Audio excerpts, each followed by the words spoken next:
Bonjour à toutes et à tous. Vous voyez, on va rentrer directement dans le vif du sujet. Donc, nous voilà sur le site, la première page du site formalité.entreprise.gouv.fr. Je suis connecté à Internet. C'est donc le site qui accueille toutes les formalités d'entreprise. Je vais vous montrer brièvement comment est-ce qu'on crée, comment est-ce qu'on enregistre la création d'une SCI sur ce site. Vous voyez, je vais cliquer sur Déclarer.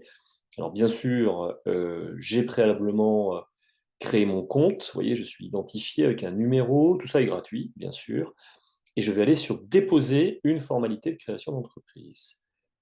Voilà, j'y suis ici. Alors, je ne vais pas repartir de zéro, sinon ça serait extrêmement long, mais vous voyez que je peux créer mon entreprise depuis zéro. Je peux modifier ou mettre fin à mon entreprise. Je peux déposer des comptes. Donc, c'est vraiment un portail qui permet de tout faire. Et donc, moi, j'ai un brouillon, voilà, qui va me permettre de gagner un petit peu de temps avec vous. Je vais donc rechercher la création qui est en cours de SCI. Voilà, vous avez ici ma démarche qui est en cours, que je n'ai pas validée, donc je souhaite bien créer, vous l'avez ici, une société civile immobilière. Voilà, vous avez plein de tutoriels dessus, hein, et sur le site, vous avez également des vidéos. Elle s'appelle SCI Lolo, c'est très original. Elle fait de la détention et de la gestion immobilière. Voilà, son sigle, c'est SCI GG. On va même le modifier, puisque c'est Lolo, on va l'appeler LL. Hein, voilà, c'est tout simple. Et son capital social, puisque je ferai mon achat d'immeuble postérieurement, c'est 1000 euros. Voilà. Et donc, elle est créée aujourd'hui. Voilà, elle est domiciliée chez moi, je vais tout savoir, et je passe donc à l'étape suivante. Voilà, je ne veux pas créer de nom de domaine, hein, vous voyez, parce qu'il n'y a pas de site internet, donc c'est pas grave.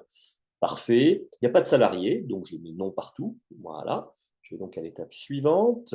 J'ai fait déjà une publication légale de la création de ma SCI dans un support de publication, un journal qui s'appelle L'éclaireur la dépêche. Voilà, je ne l'ai pas fait, hein, mais voilà, je dis que je l'ai fait. Voilà, vous avez ici les associés, donc Laurent Gros-Claude Gros-Claude, je ne sais pas pourquoi ça a été mis deux fois, j'ai dû remplir un nom de naissance et un nom actuel, avec ma date de naissance et mon adresse. On va aller un petit peu dans le détail ici, vous allez voir. Donc, vous voyez, je suis gérant de la SCI et associé indéfiniment responsable. Voilà, je suis bien une personne physique, je ne suis pas une personne morale. Ici, vous avez mon état civil, mon adresse, ici, mes coordonnées, mon numéro de sécurité sociale. Je ne suis pas pharmacien, je ne suis pas biologiste, et c'est parfait. Voilà, vous remplissez ça, bien sûr, pour l'ensemble des associés. Hein. Voilà, vous avez le deuxième associé qui est ici, je ne rentre pas dans le détail.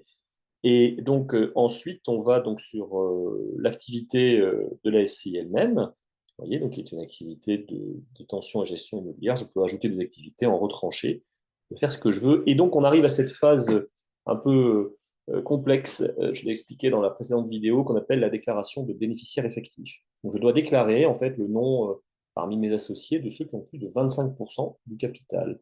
Voilà, oui, je vais le voir pour moi. Moi, j'ai 50% du capital de la SCI, donc je suis bien bénéficiaire effectif. Vous avez ici à nouveau mon état civil, et vous voyez, je détiens plus de 25% du capital et des droits de vote, et je dois dire exactement combien j'en détiens. Je détiens 50%, en l'occurrence. Voilà. Et donc, c'est obligatoire de le mettre à partir du moment où j'ai plus de 25%, je dois faire cette déclaration de bénéficiaire effectif. Voilà, je vais à l'étape suivante, qui est très intéressante pour nous, puisque c'est l'étape des options fiscales. Vous voyez, les options fiscales que j'ai, eh bien, c'est revenu foncier, c'est-à-dire l'impôt sur le revenu, ou alors, si j'ai, par exemple, si je fais de la location en meublé, je vais être aux bénéfices industriels et commerciaux. Si j'opte pour l'impôt sur les sociétés, ça va être ici. Voilà, je ne vais pas opter pour l'impôt sur les sociétés, je vais valider, j'ai pas de TVA.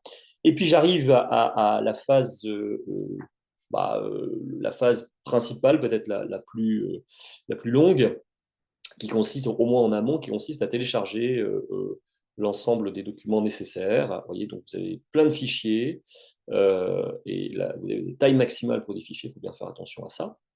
Voilà, alors par exemple, vous voyez, vous allez télécharger ici la copie de la décision qui nomme le gérant. Voilà.